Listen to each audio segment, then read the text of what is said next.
Safa's adventures with the Red Hand of Doom inspired me to start running it myself. My plan was to run it over the course of spring semester 09, and I already have a group lined up for that, but I got home for the holidays and realized that I really wanted to play.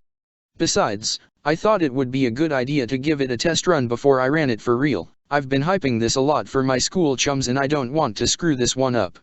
I'd like to journal the real run through come spring, since I doubt that I'll have enough time to go through the entire module over the course of a month. Hell, I'd be impressed if we make it past RHOD. With that in mind, I made some calls. I was planning on 4 players. Number and type will fluctuate due to availability throughout this campaign, but due to an inopportune snowstorm, only 2 people made it. We decided to roll up 4 characters and have each play 2, since we all really wanted to play. This isn't something that I like doing, but it was better than the alternative. Hopefully, we won't have to do it again. Needless to say, spoilers for the Red Hand of Doom abound, so proceed at your own risk. The party so far, all level 5. Hyde. Jason Schroeder, human factotum with all feats going to Font of Inspiration.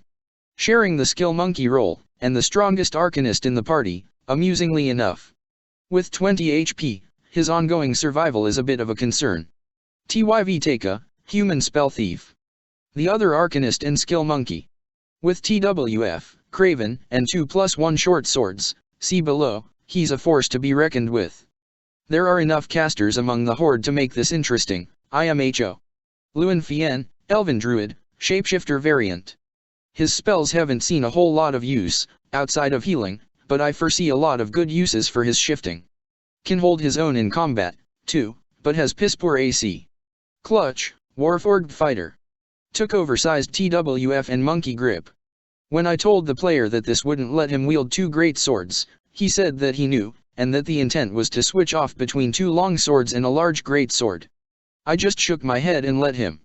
Still a good tank, since he rolled insanely well for HP, 62 at 5th level, and took a Domitine body. The party fought off the Marauder ambush handily, immobilizing half the hobgoblins with Entangle and taking out the reinforcements with a flaming web. I ruled that the road was deep enough for it to have walls. The fighter was particularly effective, shrugging off blows and dealing out massive damage by power attacking with his great sword. They made it into Drellin's Ferry and accepted the mission from Nora Winston and Captain Sorina, and headed out into the Witchwood the next day after buying some supplies. They were attacked by warg riders on the road, not much of a challenge, and dear lord I hate mounted combat rules. After narrowly averting a fight with Hor, the Warforged thought the dogs were attacking, and picked one up by the scruff of the neck. They defused the situation and hired him along as a guide. That's where we wrapped up the first session. It's been fun, but I'm looking forward to the Battle of the Keep, as it will hopefully provide them with a real challenge. Treasure is all over the board. After 2 combats, the party has 2+1 short swords, 3 sets of +1 banded mail, and more masterwork weapons than they know what to do with. Fortunately, they're not the kind of party to take everything they find in the hopes of selling it later, since if they were, they'd be sold. I don't think there's enough cash in the Vale. Since character creation was rushed, they didn't get even close to WBL for starting equipment, but the characters in the spring campaign will. Seeing how much treasure there is so early on, I'm considering not doing this, although since most of the treasure is equipment that they won't be able to sell, how much of a problem is this really? And how exactly is the Horde managing to equip all these people with such expensive equipment? I guess I'm just worried about the power level being upset by an influx of treasure, but clearly the answer isn't to only give the Horde equipment not worth looting. I'm not sure whether or not random encounters are worth keeping. They add to verisimilitude, and, as Suf showed, can result in vast amounts of lulls, but I'm worried that they'll just bog everything down. Spell selections for NPC spellcasters are not what I would have chosen for them. It might be a lot of work to change them all, but it will probably be worth it. I love the attention to detail. We very nearly veered off on a side quest to identify the bodies of the merchants in the abandoned farmhouse and return them to their families. Next time, when something like this happens, I'll just let it roll. I keep forgetting to keep track of terrain modifiers. Since these will generally help the opponents more than the PCs, I should not do that. Any suggestions on how to keep track of all this stuff in a big fight? I'm not yet sure how to handle social situations. I don't want to leave them up to a flat diplomacy roll, and it seems silly that, for example, Noro would withhold any information about the Horde, or that Hor wouldn't want to work with the PCs in clearing the goblins out of his forest. How much would it change things if I ditched all the diplomacy checks altogether and just played it by ear? The various states, indifferent, hostile, friendly, aren't really well defined anyway. Some of the threads between locations are a little weak. Noro sends them into the Witchwood to deal with the hobgoblins, but how is that supposed to lead them to Vroth Keep? They were headed there anyway, using the suggested adventure hook, but when the party entered the Witchwood, it was with two distinct goals: find the keep, and find the hobgoblins. It seems a little too convenient that these happen to coincide. I just had Hor tell them that he suspects that hobgoblins are occupying the keep, which is a reasonable thing for him to know. I expect balancing encounters, power-wise, to be an ongoing challenge. I think this is more of an inherent problem with 3.5 than with the module, since the module does a decent job, with noted exceptions above, on its own. The party in the spring will consist of a Batmanish wizard, a rogue/swashbuckler, a scout, a favored soul, and a crusader, and those people know how to play, so it will be interesting, to say the least. Second session went well. Let's see if I can get it all down before my sleep-deprived brain loses its grip on reality. Trying to learn from my mistakes of last session, I invited 8 people to tonight's session, on the assumption that some of them wouldn't be able to make it. This was almost a big mistake. 8 people showed up, and I only managed to mitigate the situation somewhat by convincing my brother to co-DM instead of playing, which was actually extremely helpful. 7 players wasn't so bad, though things did tend to get bogged down and we didn't get quite as far as I had hoped. Needless to say, the party composition changed somewhat from last time. The new party, the characters of Clutch, Lewin, and TYV stuck around from last time, but only TYV remained with the original player. Adding to this, we had Mantiga Pantalones, human paladin. Focused on charging, but not quite an Ubercharger, since the character preferred to charge into combat and then fight from horseback with longsword. The horse is kind of a badass, his hooves were dealing about the same amount of damage as the sword. Bowen, human ranger. The build is somewhere halfway between melee and ranged focused, as the character was one hastily advanced from a previous campaign. I'll probably let this player respec, if she so desires, otherwise, she'll fall behind pretty quickly. Amusingly enough, favored enemy, magical beast, kept being useful over and over and over again: the Hydra, the Manticore, the Wargs.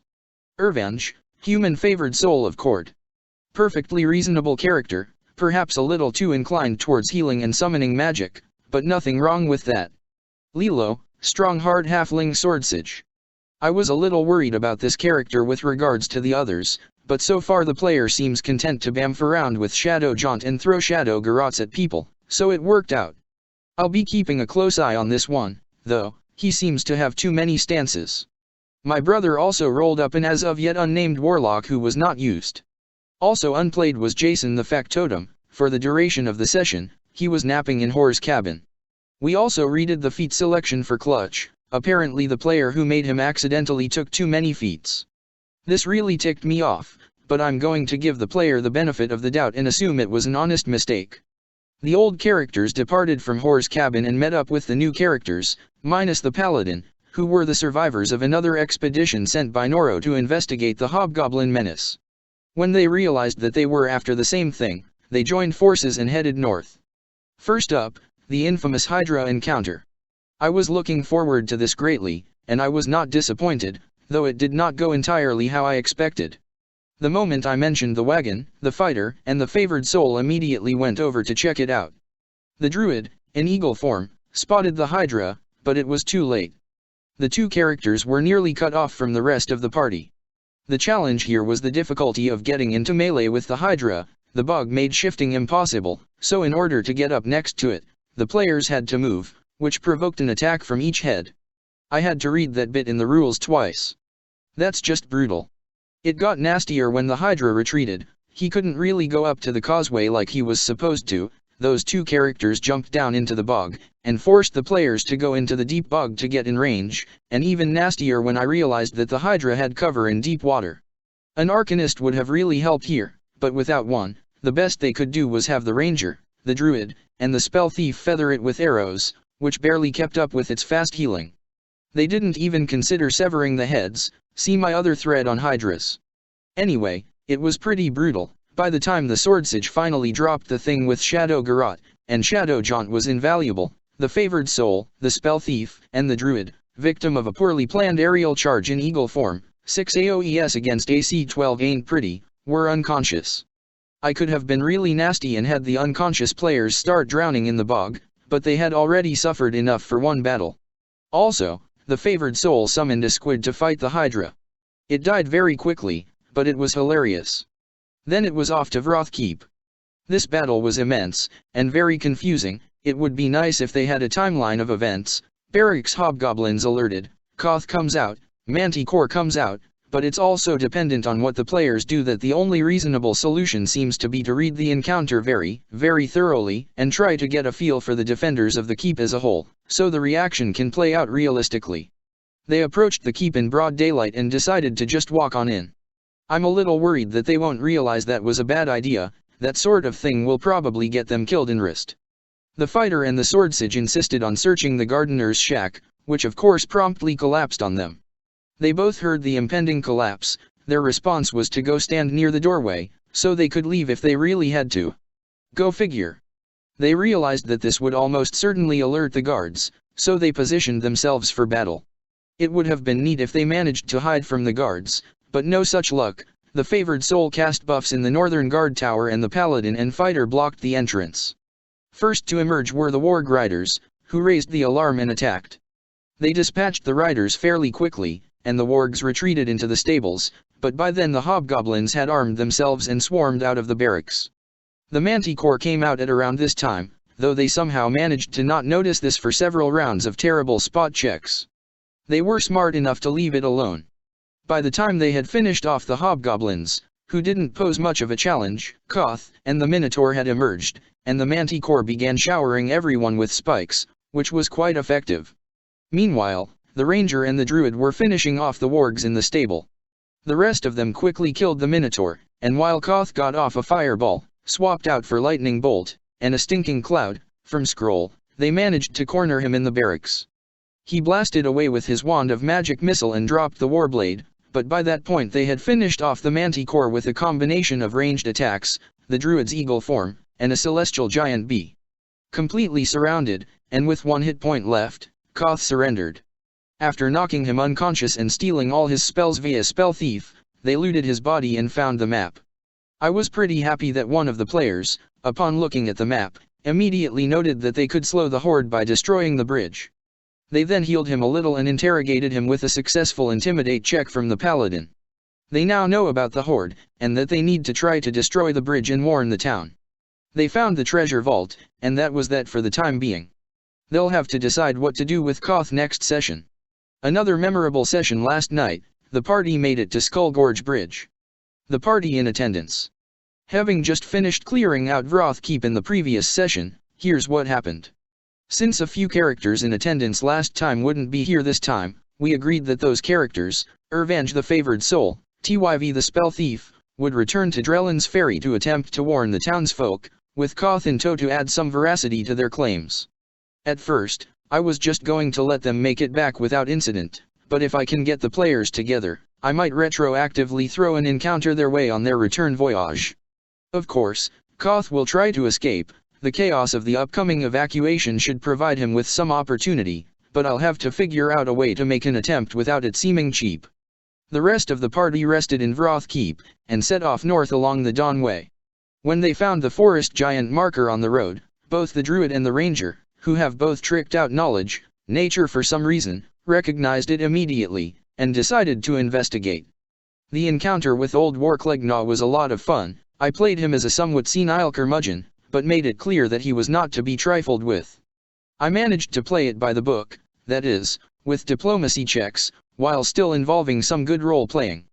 They managed to convince him that they weren't a threat, and he was somewhat impressed that they'd taken care of the keep, unfriendly to indifferent. They offered him the gauntlet, friendly, and then the Druid surprised me by offering to cast Remove Disease after he complained about his red ache, which I ruled was enough to bring him up to helpful.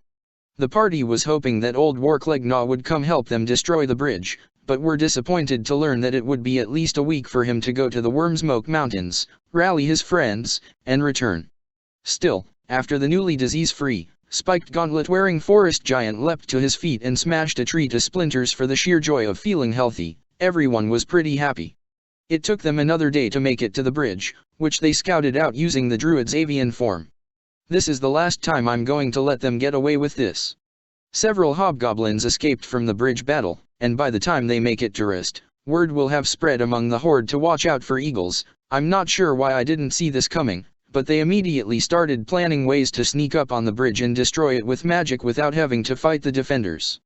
Perfectly reasonable, but I wasn't expecting it at all. Fortunately for fans of large-scale battles, the only applicable spells they had were Soften Earth and Stone Shape. They crafted a plan in which after nightfall, the druid, with invisibility cast, would fly along the gorge and onto the center of the bridge, shift into human, cast Soften Earth and Stone, underneath the towers, since it doesn't affect worked stone, and fly away. There were a few hitches to their plan. First, the spell wasn't quite as effective as they had hoped. Second, it started to rain, and the dragon's keen senses were able to detect the rain-outlined druid in the darkness. The acid-spattered druid managed to escape, but the party was more or less back to where they started.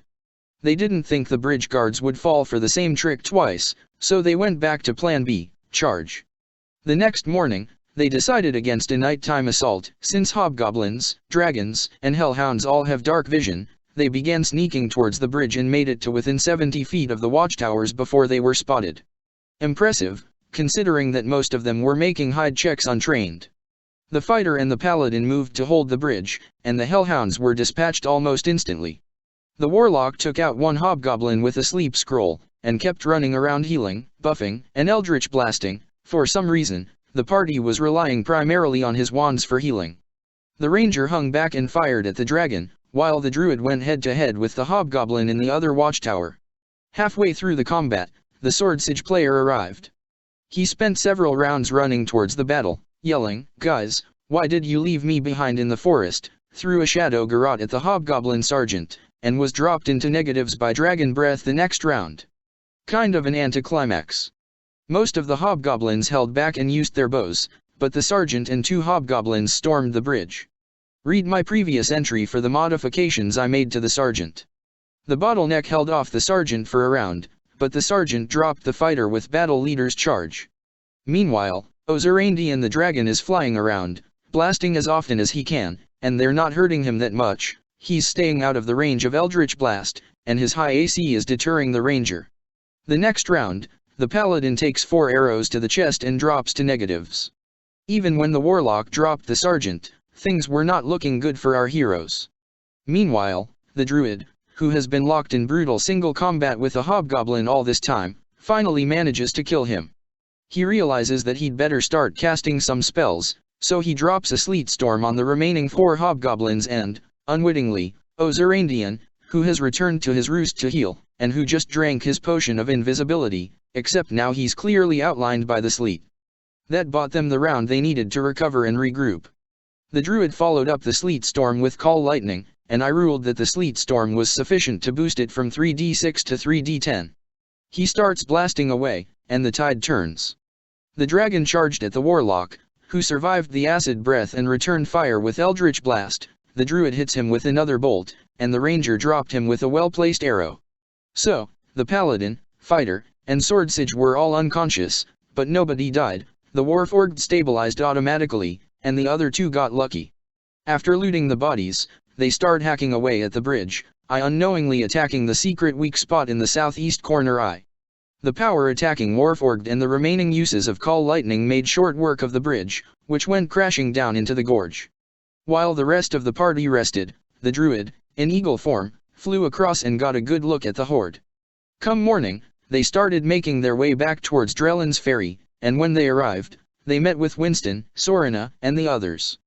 By this point, it was around midnight. I wasn't planning to stop, but I suddenly began to feel somewhat under the weather. I had eaten a lot of brownies, so we wrapped up for the evening. With the destruction of the bridge and the aid of the Chwee's tusks, Drellin's Ferry has plenty of time, well, not really, but you know what I mean, to evacuate. The horde won't arrive until day 18. They've slowed them by an entire week.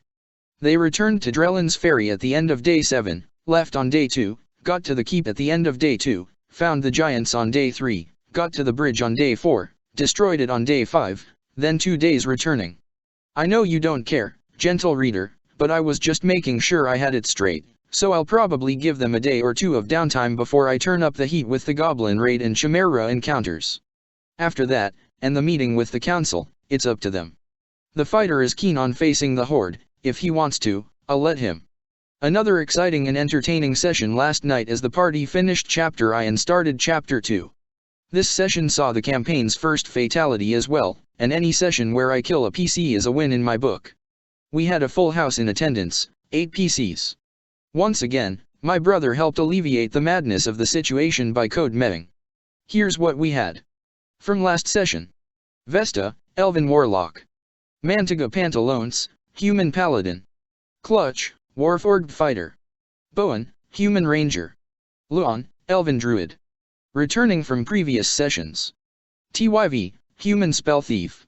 Urvange, Human Favored Soul. New this session. Posse McDolphin Laser, yes, really, Human Wizard. I was a little worried about the Wizard player, for several reasons. 1. A full Arcanist has a lot of potential for imbalance. 2. They take forever to roll. 3. The player, older brother of the Spell Thief player, is somewhat notorious for his short attention span, destructive tendencies, and disdain for structured, non-freeform, RPGs. My fears proved unfounded. The Wizard player chose well-balanced spells, finished fairly quickly, and role-played calmly, reasonably, and well. He was the driving force between the blockade assault, more on that in a bit. At the end of the last session, the party destroyed Skull Gorge Bridge and returned to Drellin's Ferry in the events of the session. The party spent a day resting, healing, shopping, and getting their items identified. That night, a raiding party attacked the west bank of the Elser River. The party rolled out of their beds and set off on the ferry to fight off the threat. The Hellhounds dropped almost immediately, as they have for this entire campaign. The Warg Riders fared a little better, and tried to draw off and isolate individual PCs. They managed to isolate the Paladin, who charged straight ahead, but with her high AC and the Goblin's pitiful damage, she didn't notice. Then the second wave showed up, and things turned south. One of the Adepts caught half the party, and the surviving Wargs, in a fireball, dropping the Spell Thief and badly wounding everyone else. The other caught most of the party with slow, though everyone saved except the Paladin. The Druid immobilized half the Hobgoblins with a Sleet Storm, and the other half were distracted by an astonishingly effective summoned Bombardier Beetle, but it took a little while to recover from the first assault. The first Adept poked his head out of the storm and was creamed by readied actions. The second took his time buffing and summoned a Howler to help him out, which did some damage to the fighter. By the time the storm dissipated, the Favored Soul and the Spell Thief were in position to attack the caster. Surrounded, he tried to escape, blasting the Favored Soul with a lesser electric orb before making his flying getaway. Okay, the orb hits you for 20 electric damage. What does that put you at? -17. Can I change my energy resistance from cold to electric? No. They managed to incapacitate him with a magic missile as he tried to make his escape, but the damage was done. Urvange had fallen. Then they raised him with the Staff of Life. Bit of an anticlimax, really. The next morning, they met with the town leaders and had little difficulty in convincing them that evacuation would be the best option. See below for my thoughts on this encounter. Later that day, the Chimera attacked the town. It was dead before it hit the ground. Stupid 8 players and their action advantage. Furthermore, they received word from a Lion of Brindle of a blockade on the Rist Trail. Finally, they interrogated the captured Adept and learned of a Horde base in the ruined city of Rist. The evacuation took several days, but by day 13, the town was almost empty, so the party borrowed horses and set off towards the Black Fens. They decided that they could safely force march their mounts for 2 hours a day to cover 40 miles per day, and so made it to the blockade after 4 days of hard travel. The Druid scouted the blockade in eagle form, but by now the Horde knows to look out for suspicious-looking eagles, so he beat a hasty retreat. Rather than risking a frontal assault, that rabbit's dynamite, they took a step back, and concocted a plan. They waited until nightfall. The night was clear, and starlit. The Favored Soul circumvented the blockade, taking the long way around so he could be sure to make it by unobserved. He then cast Ghost Sound, mimicking the sound of an approaching unit on horseback. The rest of the party huddled close around the wizard, who cast Invisibility Sphere, the 7 of them started making untrained move silently checks, while the hobgoblins, distracted, went over to the north side of the tower and peered out into the gloom. The party made it to within 40 feet of the watchtower before their presence was detected, so they stopped for a little while. The hobgoblins, not seeing anything, went back to worrying about this approaching patrol from the north. They sent out 4 hobgoblins, who quickly spotted the favored soul, who started running away. The hobgoblins gave chase. The invisible group was heard again, and the adept poked his head over the palisade, trying to aim a fireball by ear. That was the party's cue to attack. The Warforged bashed down the door, while the wizard flew up and fireballed the rooftop defenders into oblivion. The hobgoblin patrol that had been sent out heard the commotion, and started running back towards the watchtower, and the favored soul gave chase. At this point, I started playing the Benny Hill theme. The encounter was over, save for the mopping up. That's where we wrapped up for the evening. Next session we'll have the party venturing into the Black Fens. The most recent session was also our last for this group, as I'll be going back to school soon. However, I'll be starting all over with a new group of 5, all of whom are experienced role players, and will most certainly be playing through the entirety of the module. This is also a group, famous for their knack for getting into and out of somewhat crazy situations, so who knows where they'll end up. Running the first 2 chapters gave me a much better sense of the module's strengths and weaknesses, so I'm really looking forward to it. That will start in a week or 2, so stay tuned. In the meantime, the party made it through the Battle of Rist, and achieved victory in a most satisfactory fashion. In attendance, Mantiga Pantalones, Human Paladin. Vesta, Elven Warlock. Clutch, Warforged Fighter. TYV, Human Spell Thief. Bowen, Human Ranger. Luon, Elven Druid. Lilo, Halfling Swordsage. Irvange, Human Favored Soul. The party journeyed into the Black Fens. The druid started scouting ahead in eagle form, but couldn't keep it up once they reached the swamp. They slogged through until they were ambushed by 2 razor fiends. They put up a good fight, landing a few augmented criticals even, but were dispatched handily. They found the treasure hoard on the island and were eagerly looting. I changed around some of the items to make them more appropriate for the party. The spell thief used sickles, so the rapier became a sickle, when the elves arrived. Driving off the razor fiends and giving them the jade band was enough to make Killier friendly, and he flew off with the promise of returning with enough owls for all 8 players. By the time they made it to Starsong Hill, it was nighttime. I kind of botched the encounter with Celeria and Trellera, since it wasn't clear what she did and didn't know about the Horde and about Rist, and really all I wanted was to get everyone to Rist. I wish I had spent more time developing the elves, but I wasn't selling it and the players weren't buying it. It was still fun, though. They spent the morning buying, selling, and trading with the elves, and the funeral was amusing. I described the song being led by Trellera, and we started arguing which modeled it better. At first, we were considering Enya and tracks from the Lord of the Rings soundtrack, but it quickly broke down into discussion and playing of Starlight by Muse, The Final Countdown, and Yakiti Sax. Anyway, the players weren't picking up my hints that they could try to perform at the funeral. But the Warforged opened it up by rolling a natural 1 on a perform, breakdance, check, and then everyone wanted to try, with some success. The next morning, they set off to the ruins of Rist, borrowing boats from the elves. They slaughtered a manticore in a random encounter and made it to the edge of the lake. They spotted the lizard folk huts and were immediately very frightened. They spent a long time trying to figure out how they could sneak into one of the lizard folk huts without alerting the lizard folk. A reasonable concern, but as they were doing this, events were playing out on the lake. They took advantage of the departure of one group of lizard folk to infiltrate their hut. They then started arguing about what they wanted to do about the lizard folk. After they realized that Regerax had killed 2 of the lizard folk that had gone to talk to him, they hit upon the idea of negotiating with the lizard folk to rise up against their masters. They were acting under the assumption that all the lizard folk were working together. A good idea. But most negotiations don't start with breaking and entering with weapons drawn. The lizard folk, upon returning, were not conducive to negotiating. They killed 2 of them easily. The Warforged hid underneath the water, which is just awesome, and the other 2 surrendered. They interrogated them, learned of the situation in the town hall, and let them go. They abandoned their initial plan of waiting until nightfall, and came up with a much cleverer one. They would use the lizard folk rafts to approach the town hall, casting Silent Image to create the illusion of lizard folk riding the rafts, and pretending to be prisoners of the lizard folk. This allowed them to get up to the town hall undetected, although there were a few tense moments when the hobgoblins in the bell tower hailed them in common. The lizard folk only spoke Draconic, and so wouldn't have replied, but the party didn't know this. One of them quietly cast Ghost Sound to create the illusion of grunting, growling responses, and the hobgoblins let them pass without incident. The ogres on the boardwalk figured it out pretty quickly, though, and one ran off to warn the others.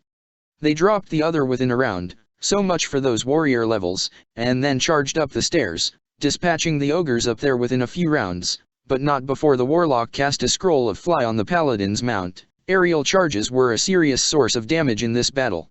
Unbeknownst to them, the ogre that escaped managed to warn the rest of the defenders of the keep, who readied themselves for battle. Sarvith mounted Regerix, and they cast some buffs. A few of them, including the druid's summoned bear, ran down the stairs and into the Eden. A round later, the Mindbender emerged and tried to cast Suggestion on the fighter, to no avail.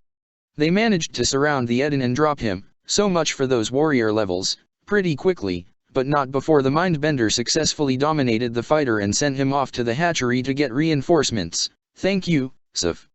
They charged into the room and cornered the Mindbender just as Sarvith and Regerix emerged. The Mindbender tried to cast invisibility and escape, but the summoned bear, who somehow survived this whole battle, sniffed him out, and they slaughtered him. However, Regerix and Sarvith started dealing out serious damage. When people fled to the rooftop, they followed suit. Meanwhile, the Warforged found the hatchery. He knocked on the door and shouted, "Anyone home?" The Razor Fiend responded by breaking down the door and tearing into him, but then the Mindbender died and the domination broke.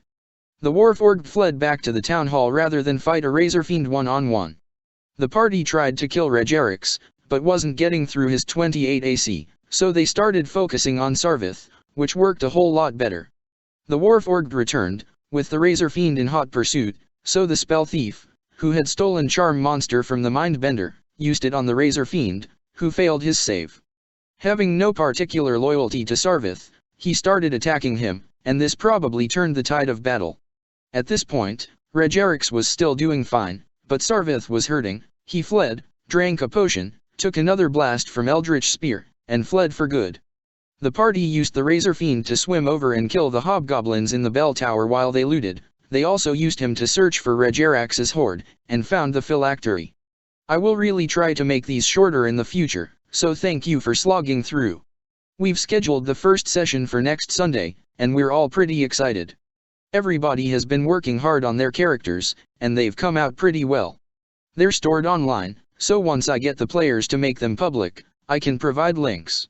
Here's the party, along with some initial observations about each one. Emsril, Human Wizard 5. Fled the wealth and prosperity of his father's home to study magic in Denovar against his father's wishes, but returned home upon the death of his mother. Convinced of foul play, he investigated, and eventually avenged her death. Now, he's a little unsure of what to do with himself. Strengths, he's a full wizard. Do the math. Furthermore, the player knows how to play. He's taken a Batman-like selection of spells, complemented with a buttload of scrolls and wands. Weaknesses, the traditional ones. Squishy, 11 AC, 18 HP, limited spells/day, etc. If you're Batman, these aren't supposed to matter, but I've found that these things often don't work out in practice the way they do in forum arguments. Ross Hammond, Human Variant Paladin 5, with the Honor and Humility Mantles. A humble servant of Arrhenius, SP, he was sentenced to serve as a bodyguard to Emsril to atone for violation of his humility mantle. Emsril's father pulled some strings. Not the brightest crayon in the drawer, but unflinchingly loyal to his god and to his friends. Strengths, powerful melee character. His mantles give him incredible AC and AB, and they're a boon to the party as well. Weaknesses, swapping out spells for feats, Holy Warrior, C-Cham, makes him a bit of a one-trick pony. I don't even think he has a ranged weapon. I expect the player to do a good job of playing an 8-int, 8-WIS character. Gale, Desert Elf Scout 3/Ranger 2. Fleeing an ugly past from lands far outside the Veil, he and Cameron, below, have been partners in crime for years. Quiet and taciturn, he's generally the more level-headed of the pair. I'm not entirely sure how he and Cameron fit into the rest of the party, but I'm pretty sure they've worked out a reason. Strengths, good skills, only real ranged combatant in the group. Swift Hunter is the feat that ties the build together, and it's pretty cool, once he takes it at 6th level, that is. Weaknesses, piddling damage output, 8 strength, generally limited to single attacks until he can pick up greater many shot, not for a while, abysmal will save. I'm hoping to have fun with that when the Mindbenders show up. Cameron Ireler, Human Swashbuckler 3/Rogue 2. Also fleeing an ugly past, the other half of a dynamic duo with Gale. I promise the stories aren't actually as cliché as they sound, I'm not doing them justice. She and Gale have been pulling heists all over the place for some time, it's possible that this will catch up to them at some point. Strengths, a well-built combat rogue, taking Daring Outlaw at 6th level. Powerful damage dealer with Craven and 2-weapon fighting. Weaknesses, none other than the normal ones from being a rogue, bit of a glass cannon, though I might have her crimes catch up to her. Sarth, Human Favored Soul of Farlangan, SP, 5. A wanderer of the Vale who somehow got mixed up with the rest of this bunch. Again, there is a reason IIRC cares deeply about the safety and stability of the Vale, and would do anything to protect it. Strengths, good spell selection, read, not all healing, decent melee combatant, ranks in diplomacy. Weaknesses, mad of favored souls means his STR and con aren't really good enough for being a full-on melee ER. Low save DCS for his spells that require saves. Weapon focus, quarterstaff. Not as closely tied into the party as the rest of them. We're open to suggestions regarding the characters, since character building is something of a collective blind spot. And I'm open to suggestions for interesting party dynamics that I could create. None of them are evil, per SE, but Imsrel, Gale, and Cameron are all out for number 1. I've scheduled a good amount of time, so hopefully we'll get up to the Battle of Wroth Keep, and maybe even through it. That's optimistic, but I'm optimistic. We're all seasoned gamers, everyone knows how to play, most are good role players, none are munchkins, we're all good friends, and we've got a fantastic module to play. I can't wait. And we've begun. The first session of Red Hand of Doom, CMU chapter, got us off to an interesting start. Gale, Elven Ranger/Scout, focused on ranged combat, quiet but fiercely loyal to Cameron. Also, very chaotic neutral, not in the sense of lunatic but in the sense of anarchist. Chaotic good without the good. Cameron, Human Swashbuckler/Rogue, focused on 2-weapon fighting. Brash, daring, and fascinated by swordplay, but a little scared of actual combat. Often relies on Gale to get her out of trouble. Imsrel, Human Wizard. Looking for purpose in his life after avenging the death of his mother, and sticks around close to Ross for protection and companionship. Ross, Human Paladin and humble servant of Aranis. Big, tough, charismatic, but also kind of dumb. Considers protecting Imsrel to be his sworn duty. Sarth, Human Favored Soul of Farlangan. A traveler of the world, and a natural mediator. The characters are hosted online, I'll try to post links next time. The party was on the road to Drellin's Ferry, 5 miles out of town, for the reasons enumerated in my previous post, when they waltzed right into the middle of the Hobgoblin ambush. The Hobgoblin mooks were surprisingly effective, dealing quite a bit of damage to Imsrel and Gale, landing a critical. The Hobgoblin cleric made good use of his spells, summoning a Hellhound to wreak havoc and spiritual weaponing Imsrel pretty hard. Most of the party ran off to one side of the road or the other to deal with the mooks, and Imsrel managed to web both Hellhounds and 2 Hobgoblins. The Hellhounds burned themselves free eventually, but burned the Hobgoblins to death in the process, slowing the assault. Sarth managed to get himself surrounded by mooks and the Blade Bearer, but Ross fought his way over to him, and Imsrel cast Glitter Dust, blinding the Blade Bearer, another Hobgoblin, and Sarth. Around this point, the Hellhounds broke free, and the 3 of them started going to town on Ross, who was holding the road. The cleric, who had run out of spells, advanced, but Imsrel had cast Sea Invisibility and blasted him with a magic missile, and Cameron made short work of both him and the blinded Blade Bearer. Say that 5 times fast. The reinforcements arrived, but Sarth aimed a sound burst by ear, that didn't quite finish them off, so he followed up with another one.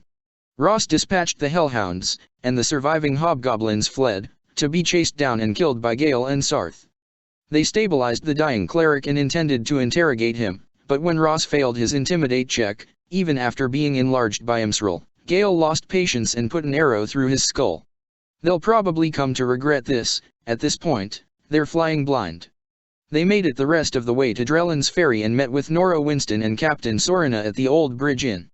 Or at least some of them did. Imsral and Cameron were hard at work trying to cheat at 3 Dragon Ante.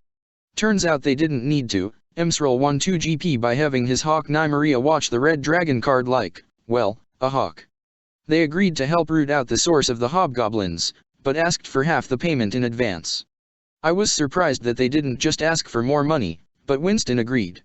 Sarth met Delorazan at the bar and, after discussing the life of an adventurer, tried to woo her back up to his room. He rolled well on diplomacy, but some things should not be left to a flat diplomacy roll. The player has mentioned that he plans to make a habit of this, so I'll have to be sure to have this come back to bite him. My Haas Arani, perhaps. After buying some arms and magic items, they paid Jarrett Nirth, servant of Irith Null, a visit at the general store for supplies. She gave them free healing potions as a token of her gratitude for helping the town. I'm thinking Lich Dust? Dark Reaver Powder? Ternath Root? So many possibilities. They set out along the Witch Trail, under the reasonable assumption that the hobgoblins had staked out the Dawn Way, and hacked and slashed their way through a giant stag beetle. I was very disappointed when I realized that high numbers on the random encounter table correspond to low Ls, rather than high ones, without much trouble. They arrived at Hor's cabin by nightfall, after some amusing interludes crossing small streams in heavy armor. When the dogs emerged, Gale tried to soothe them with wild empathy, to no avail, but they weren't foolish enough to attack, and managed to enlist Hor's aid, who told them the story of Vroth Keep. I had to fudge a little here. None of them really knew that they were supposed to be going there. They were considering heading to Skull Gorge. I had to steer them in the right direction. They stayed overnight at Hor's cabin, and headed north along the Dawn Way at sunrise. They spotted the Hydra, but unlike my previous party, stayed on the causeway, at which point the Hydra emerged and attacked. He dealt some serious damage, and the party didn't have a whole lot of ranged weaponry to counteract his reach, Gale, and some of Imsral's spells, but Imsral made everyone's jobs much easier with Ray of Exhaustion, Ray of Enfeeblement, and Glitter Dust. Fortunately, Glitter Dust wasn't a complete encounter ender, since the Hydra had sent, but the Paladin charged into the swamp, and the Hydra was having a little trouble hitting AC 26 with a 50% mischance while exhausted and enfeebled. They found the treasure in the wagon, and we wrapped up for the night. Last session, the party had just defeated the Hydra. This session, the party made it to Vroth Keep, and beyond.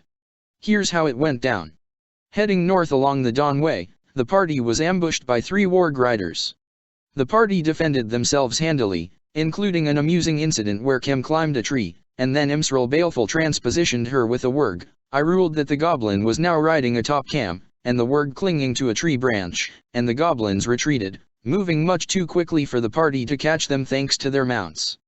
Their escape proved vital. I had decided beforehand that these riders would be a patrol from Vroth Keep, and that if they escaped, they would alert the defenders. The players had just unwittingly made the Vroth Keep encounter significantly more difficult. They made it to Vroth Keep with several hours to go before sundown, but decided to wait until the next day to check out the keep. They were low on spells after the Hydra, and didn't want any chance of being caught out after dark. Mostly, Imsral whined about his spells. They set up camp a half-mile off the road through the brush, established a watch schedule, and bedded down, but not before seeing a thin plume of smoke rising from the direction of the keep. Sarth and Gale were awakened by a low moaning during the night, while Hor was on watch. They were very concerned about this, as Hor had told them the stories of Vroth Keep and its ghost. Recall that this is actually hobgoblins taking advantage of the legend to scare off the easily scared off, and went back to sleep uneasily. The party awoke at sunrise to another sweltering, humid day in the Vale, and began to plan their attack. They set up a rendezvous point near the bottom of the hill on which Vroth Keep is built. Nymeria, Imsral's hawk familiar, gave them a bird's-eye view, but Cameron, Gale, and Hor stealthily made their way up the slope for a closer look. They encountered a pair of warg riders patrolling some 100 feet distant from the keep, but evaded them easily several times. They reconnoitered, found both entrances, the gate, which now had hobgoblins guarding it, and the hole in the south wall, and returned to the party. They decided that they would try to take down the patrol quietly, then split up into 2 groups, Ross, Sarth, and Imsrel would attack the main gate, while Cameron, Gale, and Hor would sneak through the hole in the south wall. Gale, Cameron, Imsrel, and Hor set up an ambush for the patrol, and lay in wait before springing a devastatingly effective web spell on the unsuspecting duo. One of the wargs made his save, and almost escaped, but Imsrel was ready with grease. They didn't stand a chance. The other warg tried to escape and was killed, but the other goblin was held fast. Seeing his odds, he surrendered. They cut him free from the web and tied him up while Hor returned to the rendezvous point to notify the others. They agreed to let him live if he answered their questions. At first, they intended just to question him about the defenses of the keep, but quickly realized that they had gotten more than they bargained for. The goblin started cackling about how the Red Hand will destroy you all, and they asked him what, exactly, the Red Hand was. He began to wax poetic, saying that the Red Hand was the hand that comes in the night and smothers the babe in his cradle. It is the scourge that will scour the vale, leaving behind nothing but destruction. It is. Gale slapped him. What is the Red Hand, literally? An army, come to capture the vale for the glory of Tiamat. How big of an army? Thousands. Silence around the table broken only by the sounds of jaws hitting the floor. Ross's player tried to make a joke, and Cameron's player cut him off. This is serious. This, ladies and gentlemen, is why I play DD. At this moment, I knew that I had them. They continued to interrogate him, and learned many important things about both the keep and the Red Hand. They left him tied up while they advanced on the keep. Imsrel cast in large person on Ross, who charged the front gate with Sarth, killing one hobgoblin. The other fled to the courtyard to sound the alarm, with Ross, Sarth, and Imsrel in hot pursuit. The defenders of the keep began to emerge. Sarth opened the door from the ruined guard tower to the Manticore's lair, then shut it again, very quickly. The damage had been done, though, and the Manticore took to the roof and began showering the party with spikes, wounding Imsrel badly. Meanwhile, Gale, Cameron, and Ross hit the hobgoblins emerging from the barracks with a thunderstone, not sure why, and then moved to engage. They took down the hobgoblins quickly enough, but the warg riders gave them more trouble, especially when the wargs started tripping people.